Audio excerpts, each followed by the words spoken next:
Okay, so we're going to talk about strategic alliances. We've already discussed, where to go networking, what to do when you get there, setting goals, what questions to ask, and how to find, identify, and create good strategic alliances. Now that you've created several good strategic alliances, you're probably meeting with them regularly or talking to them on the phone periodically. And what I like to do is if I don't have a referral for a strategic alliance of mine, like let's just say, for example, an automotive architect, somebody who I like and I respect, who maybe they've brought me in on deals, maybe they haven't, but there's someone that I really want to help. If I don't have a referral for them, another idea that I have is to introduce them to another alliance for them, someone else who I know, like, and respect, who talks to the same potential clients that my strategic alliance talks to. So I'll set up a lunch or a dinner or just a phone call, depending on where we are geographically in the country. And what I'll do is basically say, you know what, I think the two of you should talk to one another because I like you both, I respect you both, and I think there could be some synergy between the two of you. So if I am at lunch or dinner, I let the two of them do their thing, and basically I just eat and see how the meeting unfolds. But it really is a way of giving back if you don't have a referral for somebody. Introduce them to another alliance. So in the interest of time, I found that this was very effective, but I was running out of minutes in the hour and hours in the day. So I came up with this idea of doing what I call a strategic roundtable. What that is I'll invite 9 people.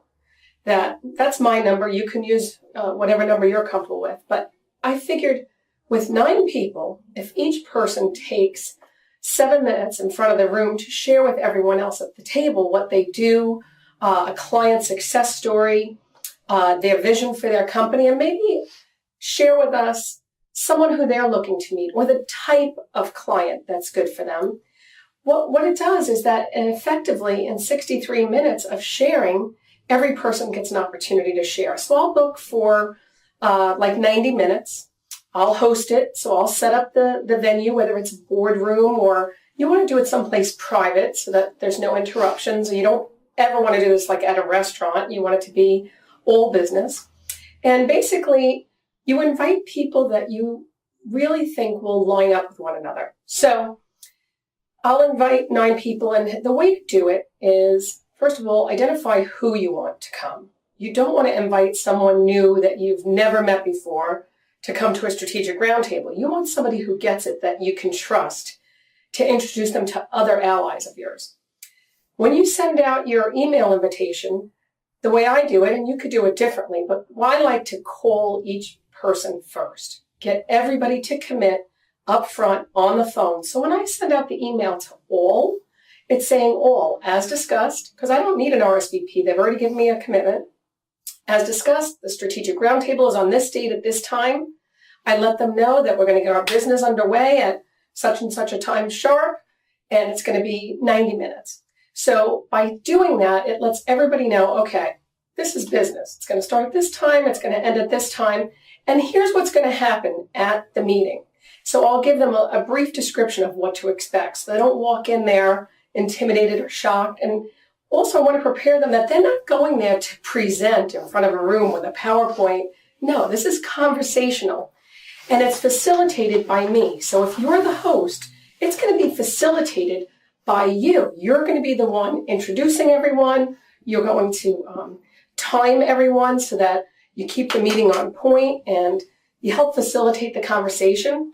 And the way to do it is this. Everybody goes around and introduces themselves first, just their name and their company, so that everyone knows who's in the room, okay? And then you're going to go to the first person and have them, like I said, they're going to share a client success story, tell you a little bit about the vision of their company and what's a good referral for them.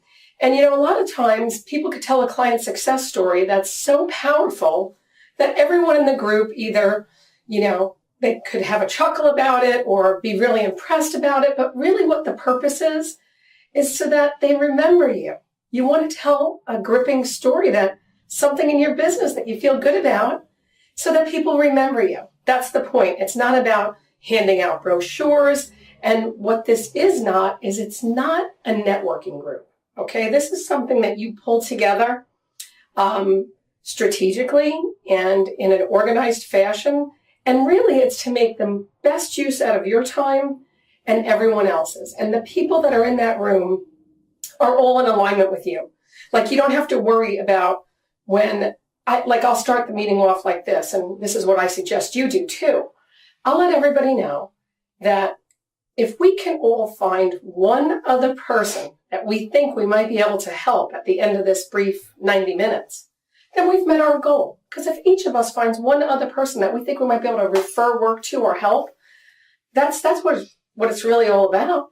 So that's a strategic roundtable. The do's and don'ts: do send out an email, do call everybody, get their commitment before you send something out. Do let everyone know what to expect so that they're not intimidated and they're prepared and they feel very comfortable. Do encourage everyone to stay connected to one another. And the don'ts of a strategic roundtable is, don't let this be unstructured. You don't want to have it, start late, be disorganized. You don't want people to ramble on. You want everyone to get fair airtime. And all your guests are looking to you. They're counting on you to run this meeting professionally. And since they all know, like, and respect you, their level of respect for you is only going to go up as a result of doing this. So I like to book them like 3 weeks out because, in our industry, people can be coming from all over the country. So I have people that are flying in for a roundtable, and I want to be respectful to them and make sure that we start on time and we end on time.